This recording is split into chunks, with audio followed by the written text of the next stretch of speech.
கிறிஸ்து இயேசுவை ஆண்டவராக ஏற்றுக்கொண்டீர்கள், அவரோடு இணைந்து வாழுங்கள். கொலோசியர் 2:6 இன்றைய இறைவார்த்தையோடு டாக் விதுகார் சொந்தங்கள் அத்தனை பேருக்கும் அன்பு வணக்கம். நான் உங்க ஷீபா ஜான். நான் இறையாசியுடன் மகிழ்ச்சியா இருக்கிறேன், நீங்களும் மகிழ்ச்சியா இருக்கிறீங்க அப்படின்னு நினைக்கிறேன். கிறிஸ்து இயேசுவை ஆண்டவராக ஏற்றுக்கொண்ட நாம் அவரோடு இணைந்து வாழ்வோம், இறையாசிர் பெறுவோம். இன்றைய நாளிலே பிறந்த நாள், திருமண நாள், பேர் கொண்ட திருநாள் கொண்டாடுகின்ற அனைத்து மக்களையும் குறிப்பாக இறைவன் பாதத்திலே சமர்ப்பிப்போம். சிறு குழந்தைகள் முதல் பெரியவர்கள் வரை அனைவரையும் இறைவன் நிறைவாக ஆசீர்வதிக்கட்டும் என்று நாம் ஜெபிப்போம். இறைவன் நாம் ஒவ்வொருவரையும் நிறைவாக ஆசீர்வதிப்பாராக. திருவிவிலியம் எழுதுதல் நாள் 99. லேவியர் 25 எழுதி முடிச்சாச்சு. 7ஆம் ஆண்டு ஓய்வின் ஆண்டு, ஜூபிலி மீட்பின் ஆண்டு, சொத்துக்கள் மீட்கப்படல், ஏழைகளுக்கு கடன், அடிமைகளின் மீட்பு என பல தலைப்புகளிலே அதிகாரம் முழுவதும் கொடுக்கப்பட்டுள்ளது. சற்றலசுவோம் வாருங்கள். ஆண்டவர் சீனாய் மலையில் மோசேயிடம் கூறியது, நீ இஸ்ரேல் மக்களிடம் கூற வேண்டியது, நான் உங்களுக்கு வழங்கும் நாட்டில் நீங்கள் வந்து சேரும்போது நாடு ஆண்டவருக்கென்று ஓய்வு நாளை கொண்டாட வேண்டும். 6 ஆண்டுகள் வயலை பயிரிட்டு திராட்சை கொடிகளை கிளை நறுக்கி அவற்றின் பலனை சேர்ப்பாய். 7ஆம் ஆண்டு ஆண்டவருக்காக ஓய்ந்திருக்கும் ஆண்டு. நிலத்துக்கும் ஓய்வு வேண்டும். வயலை பயிரிடாமலும் திராட்சை கொடிகளை கிளை நறுக்காமலும் இருங்கள்.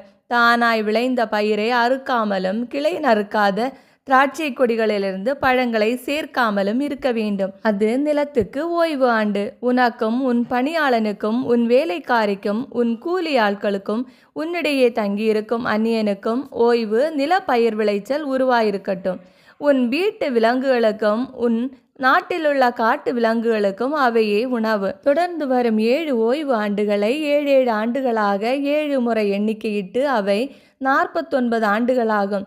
7ஆம் மாதம் 10ஆம் நாள் எக்கால ஒலி எழட்டும். பாவக்கழுவாய் நிறைவேற்றும் அந்த நாளில் உங்கள் நாடெங்கும் எக்காலம் முழங்க செய்யுங்கள். 50ஆம் ஆண்டை தூயதாக்கி நாட்டில் வாழ்வோருக்கெல்லாம் தன்னுரிமை அறிவியுங்கள். அது உங்கள் ஜூபிலி ஆண்டு. அந்த ஆண்டில் நீங்கள் உங்கள் நிலப்பகுதிக்கும் உங்கள் இனத்தாரிடமும் திரும்ப வேண்டும். 50ஆம் ஆண்டு உங்களுக்கு ஜூபிலி ஆண்டு. அந்த ஆண்டு பயிரிட வேண்டாம்.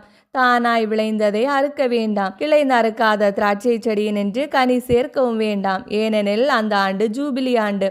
அது உங்களுக்கு தூயது. நிலத்தினின்று அவ்வப்போது கிடைக்கும் பலனை உண்ணுங்கள்.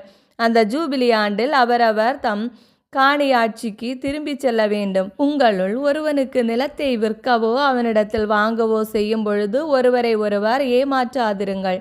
ஜூபிலி ஆண்டிற்கு பின் ஆண்டுகளை கணக்கிட்டு அவற்றின் எண்ணிக்கைக்கு ஏற்ப வாங்கலாம். பயன்படுத்தும் ஆண்டுகளுக்கு ஏற்ப அவன் அதை உனக்கு விற்க வேண்டும். பலனை பயன்படுத்தும் ஆண்டுகள் எண்ணிக்கை மிகுந்திருந்தால் விலையை உயர்த்த வேண்டும், குறைந்திருந்தால் விலையை குறைக்க வேண்டும். ஏனெனில் பயனுள்ள ஆண்டுகளின் எண்ணிக்கைக்கு ஏற்பவே அவன் விற்கிறான். உங்களுள் எவரும் தம் இனத்தாரை ஏமாற்றலாகாது. கடவுளுக்கு அஞ்சு நடங்கள், ஏனெனில் நானே உங்கள் கடவுளாகி ஆண்டவர். என் கட்டளைப்படி நடங்கள், என் நியமங்களை கடைபிடிப்பதில் கவனமாயிருங்கள். அப்போது நாட்டில் நலமாய் குடியிருப்பீர்கள். நிலமும் பலனை தருவதனால் வயிறார உண்டு பாதுகாப்புடன் நாட்டில் வாழ்வீர்கள். விதைக்காமலும் அறுவடை செய்யாமலும் இருந்தால் 7ஆம் ஆண்டு எதனை உண்போம் என்று கேட்பீர்களானால் 6ஆம் ஆண்டு நிலம் 3 ஆண்டுக்குரிய விளைச்சலை கொடுக்குமாறு என் ஆசியை அனுப்புவேன். 8ஆம் ஆண்டு விதை விதைத்து 9ஆம் ஆண்டு விளைச்சல் கிடைக்கும் வரை பழைய விளைச்சலையே உண்பீர்கள். நிலத்தை அறுதியாய் விற்றுவிட வேண்டாம், ஏனெனில் நிலம் என்னுடையது. நீங்களோ என்னை பொறுத்தவரையில் அந்நியரும் இரவர் குடிகளுமே. நீங்கள் காணியாட்சியை கொண்டுள்ள நாடு எங்கும் நிலத்தை மீட்கும் வாய்ப்பு வழங்கப்பட வேண்டும். உன் சகோதரருள் ஒருவன் ஏழ்மைக்கு உட்பட்டு அவனுடைய சொத்தில் எதையேனும் விற்றால் அவனுடைய முறை உறவினனான மீட்பன் வந்து தன் சகோதரன் விற்றதை மீட்கட்டும். மீட்பன் இல்லாதவனுக்கு பின்னர் மீட்க வாய்ப்பும் வசதியும் ஏற்பட்டால் கீழ்கண்டவாறு அவன் மீட்பானாக. விற்ற ஆண்டிலிருந்து கணக்கிட்டு அதற்கான தொகையை தள்ளி வாங்கினவனுக்கு மீதி தொகையை கொடுத்து மீண்டும் தன் நிலத்திற்கு திரும்பி வருவான். திரும்ப கொடுக்க வாய்ப்பில்லாமற் போனால் ஜூபிலி ஆண்டு மட்டும் அது வாங்கினவரிடமே இருக்கும். ஜூபிலி ஆண்டிலோ அவன் தன் நிலபலங்களுக்கு திரும்பி வர அவனுக்கு வாய்ப்பு வழங்கப்பட வேண்டும். அரண்சூழ் நகரில் குடியிருக்க தக்க வீட்டை விற்றால் விற்ற பிறகு மீட்பதற்கான கெடு ஓராண்டு. அதற்குள் மீட்டு கொள்ள வேண்டும். ஓராண்டிற்குள் மீட்கப்படவில்லை எனில் அரண்சூழ் நகரில் உள்ள அந்த வீடு வாங்கியவனுக்கும் அவன் வழிமரபினருக்கும் என்றென்றும் உரிமையாகிவிடும். ஜூபிலி ஆண்டில் அதை திருப்ப முடியாது. அரணற்ற கிராமத்து வீடுகளோ நாட்டின் வயல்வெளிக்கு ஒப்பானவை. மீட்டெடுக்கலாம் அல்லது ஜூபிலி ஆண்டில் விற்றவனுக்கே திரும்ப கிடைக்கும். லேவியரின் உடைமையான நகர வீடுகளை மீட்க என்றைக்கும் அவர்களுக்கு உரிமை உண்டு. இஸ்ரேல் மக்கள் நடுவில் இருக்கும் லேவியரின் நகர இல்லங்கள் அவர்களின் உரிமை. அந்த உடைமைகள் மீட்கப்படத்தக்கன. அவர்களுக்கு சொந்தமான விற்கப்பட்ட எந்த வீடும் ஜூபிலி ஆண்டில் திருப்பி தரப்படும்.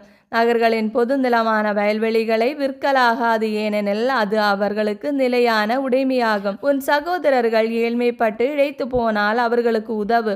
அவர்கள் அந்நியர் போலும் விருந்தினர் போலும் உன்னோடு வாழட்டும். அவர்களிடமிருந்து வட்டியோ லாபமோ பெற வேண்டாம். உன் கடவுளுக்கு அஞ்சி நட. உன் சகோதரர்கள் உன்னோடு வாழட்டும். அவர்களுக்கு உன் பணத்தை வட்டிக்கு கொடாதே.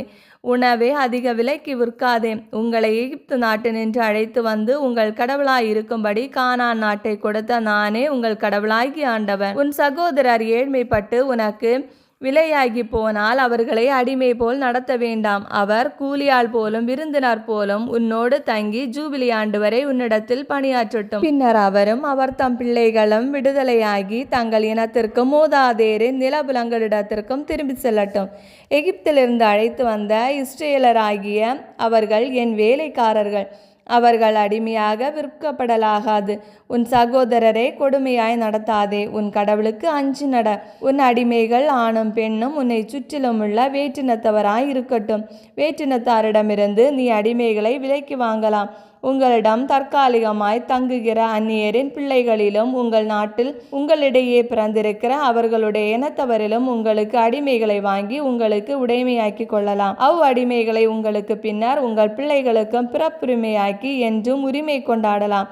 ஆனால் இஸ்ரேல் மக்களாகிய உங்கள் சகோதரரை பொறுத்தமட்டில் எவரும் மற்றவரை கொடுமையாய் நடத்த வேண்டாம். அந்நியரோ உன்னிடம் தற்காலிகமாக தங்கியிருப்பவரோ வசதியாக வாழும்போது அவர்களிடமுள்ள உன் சகோதரர்கள் ஏழையாகி அவர்களுக்கோ அவர்களின் இனத்திற்கோ விலையாகி போன அவர்கள் மீட்கப்பட வேண்டும். அவர்கள் உறவினருள் ஒருவர் அவர்களை மீட்கட்டும்.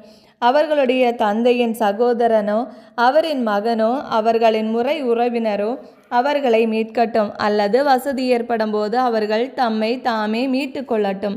அவர்களது பணிக்காலத்தை அவர்களும் அவர்களை வாங்கினவர்களும் அவர்கள் விலைப்பட்டு போன ஆண்டிலிருந்து ஜூபிலி ஆண்டு வரை கணக்கிட வேண்டும். அவர்கள் விடுதலையாவதற்கான விலை கூலிக்காரன் ஒருவனுக்கு அந்த ஆண்டுகளில் கொடுக்கப்படும் கூலியை போல கணக்கிடப்பட வேண்டும். ஆண்டுகள் மிகுதியாயிருந்தால் மிகுதியாக திருப்பி கொடுக்க வேண்டும். ஜூபிலிக்கு சில ஆண்டுகள் இருந்தால் அவற்றை கணக்கிட்டு அவற்றிற்கு ஏற்ப செலுத்த வேண்டும். ஆண்டுதோறும் கூலிக்கு அமர்த்தப்பட்டவனை போல அவர்களை கருத வேண்டும். விலைக்கு வாங்கினவர்கள் அவர்களை கொடுமையாய் நடத்த இடம் கொடாதே. இவ்விதமாய் அவர்கள் மீட்கப்படாமல் போனால் ஜூபிலி ஆண்டில் அவர்களும் அவர்கள் பிள்ளைகளும் விடுதலை பெறுவர். ஏனெனில் இஸ்ரேல் மக்கள் என் வேலைக்காரர்கள். எகிப்திலிருந்து நான் அழைத்து வந்த என் வேலைக்காரர்கள். நானே உங்கள் கடவுளாகி ஆண்டவர். இவ்வாறு லேவியர் 25ஆம் அதிகாரம் நிறைவு பெறுகிறது. மேலும் என்னென்ன பொறுத்திருந்து பார்ப்போம். இந்த வீடியோ பிடிச்சிருந்தா லைக் பண்ணுங்கள். உங்கள் ஃப்ரெண்ட்ஸ் அண்ட் ஃபேமிலிக்கு ஷேர் பண்ணுங்கள். உங்களுடைய கருத்துக்களை கமெண்ட்டில் சொல்லுங்கள். இறையோடு உறவாட எங்களோடு இருங்க. மீண்டும் சந்திப்போம். அன்புடன் உங்கள் ஷீபாஜோ.